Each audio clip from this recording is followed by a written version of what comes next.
De repente la ayuda de Estados Unidos a Ucrania se esfuma y Europa se encuentra sola. Toda la presión, todo el peso financiero de mantener a Ucrania en la guerra cae de golpe sobre la Unión Europea. Un momento, la verdad, súper crítico. Y claro, la pregunta era obvia, ¿no? Con el futuro de Ucrania pendiendo de un hilo, ¿de dónde iban a sacar el dinero? Imaginen la situación.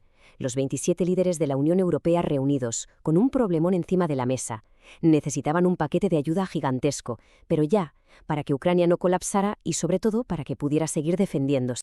Y entonces todos miraron hacia el mismo sitio. Había una cantidad de dinero descomunal sobre la mesa. 210.000 millones de euros. ¿Y de dónde salía esa cifra? Pues del valor de todos los activos del Estado ruso que se habían congelado en bancos europeos justo al empezar la invasión. Parecía la solución perfecta, ¿verdad? Casi demasiado fácil. Así que la primera opción, la que todo el mundo pensó, era de una lógica aplastante. Oye, que pague el agresor. Vamos a coger el dinero ruso que tenemos congelado y lo usamos para financiar a Ucrania. Simple, directo y sobre el papel muy justo. Claro, la idea sonaba genial. Moralmente era intachable. Que pague quien ha empezado todo. Pero, en la práctica, la cosa se complicaba. Era un auténtico campo de minas, tanto legal como financiero. Y aquí entra en juego un actor clave, Bélgica. ¿Por qué? Porque resulta que la inmensa mayoría de ese dinero, 185.000 millones, está allí. Y, lógicamente, Bélgica estaba aterrorizada por las consecuencias que podría tener confiscar ese dinero. Se convirtió en el principal freno. Vale. Si el plan A con los activos rusos estaba bloqueado, había que buscar una alternativa. Y así surgió la opción B, los famosos eurobonos. La idea era que la Unión Europea, como bloque, pidiera dinero prestado en los mercados. Ojo, esto no era nuevo, ya se había hecho, pero seguía siendo un tema muy, muy polémico. Y aquí está el meollo de la cuestión. Legalmente, esta opción era mucho más segura. Te quitabas de en medio todo el lío de la confiscación. Pero políticamente era una bomba. Para los países más conservadores fiscalmente, como Alemania, hablar de deuda conjunta era una línea roja absoluta. Lo veían como un paso hacia una unión fiscal, algo a lo que siempre se habían opuesto. Vamos, que era la opción que nadie quería usar a menos que no quedara más remedio. Así que aquí tenemos la encrucijada, perfectamente resumida. Por un lado, un plan popular, el de los activos rusos, pero con un riesgo legal altísimo. Por el otro, un plan seguro legalmente, el de la deuda conjunta, pero que era veneno político para muchos. La elección era complicada. No vi ninguna opción buena, de verdad. Y todo esto nos lleva al momento de la verdad. Una cumbre de la Unión Europea en Bruselas. Y no una cumbre cualquiera. Fue una de esas reuniones maratonianas, de las que duran hasta la madrugada.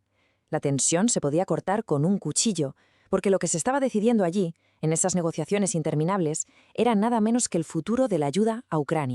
Y después de horas y horas de tira y afloja, más de 12 de hecho, el plan A, el de los activos rusos, se derrumbó. ¿Por qué? Pues porque Bélgica puso una condición final para protegerse. Pidió que el resto de países le dieran garantías financieras ilimitadas, básicamente un cheque en blanco por si las cosas salían mal. Y claro, el resto de líderes dijeron que de eso nada. Y ahí se acabó. Fue el fin del plan. Y justo en medio de todo ese caos, Christine Lagarde, la presidenta del Banco Central Europeo, dijo algo que fue, casi una profecía. Dijo que era el estilo europeo, dar 1000 vueltas en círculos, pero que al final encontrarían una solución porque el tema era demasiado importante. Y es que define a la perfección cómo funciona la UE, ¿no? Parece un lío, un caos total, pero cuando de verdad hay algo en juego, de alguna manera, siempre se llega a un acuerdo. Y efectivamente, del fracaso aparente del plan A surgió la solución. Cuando todo parecía perdido, se sacaron de la manga un acuerdo. Uno bastante inesperado, la verdad. Un compromiso que se basaba precisamente en la opción que casi todos daban por imposible, la de la deuda conjunta. 90.000 millones de euros. Esa es la cifra final del acuerdo. Una cantidad enorme, que se va a conseguir a través de un préstamo masivo. La Comisión Europea será la encargada de ir a los mercados financieros, emitir bonos y conseguir ese dinero en nombre de los países que participan en el acuerdo. A ver, que la mecánica de este acuerdo es bastante ingeniosa, hay que reconocerlo. Funciona así. Primero, la Unión Europea consigue esos 90.000 millones emitiendo deuda. Segundo, le da ese dinero a Ucrania como un préstamo, pero sin intereses. Tercero, y aquí viene lo bueno, Ucrania solo tiene que devolver el préstamo si, y solo si, recibe reparaciones de guerra por parte de Rusia. Y cuarto, si Rusia al final no paga, ¿qué pasa? Pues que los activos rusos que estaban congelados se usan como garantía final. Ojo, no se confiscan de entrada, sino que actúan como un colateral. Una solución muy, muy europea, la verdad. Pero claro, para que todo esto saliera adelante, hacía falta un último giro. Y es que no todos estaban a bordo. Hungría, la República Checa y Eslovaquia dijeron que ellos no querían asumir ese riesgo financiero. Así que se buscó una solución legal, un mecanismo llamado cooperación reforzada, que básicamente les permitió bajarse del barco. Así el resto podía seguir adelante con la unanimidad que necesitaba. Vale, ya hemos visto toda la letra pequeña del acuerdo, que es compleja, pero ahora vamos a dar un paso atrás y ver el cuadro completo. ¿Por qué era tan importante llegar a un acuerdo, a cualquier acuerdo? Pues porque las consecuencias de no hacer nada eran simplemente gigantescas. Y es que esta decisión no se tomó a ciegas, ni mucho menos. Había un estudio, hecho por analistas noruegos, que ponía negro sobre blanco el coste del fracaso. Comparaba dos escenarios, dos futuros posibles, y los números, bueno, los números hablaban por sí solos. Y aquí está la clave de todo. El gráfico lo deja clarísimo. Financiar a Ucrania para que gane la guerra es carísimo, no nos engañemos. Podría costarle a Europa hasta 838.000 millones de euros. Pero ¿y el coste de una victoria de Rusia? Pues ese coste se dispararía. Entre más gasto en defensa, crisis de refugiados, inestabilidad, podría llegar a 1,6 billones. Billones con B.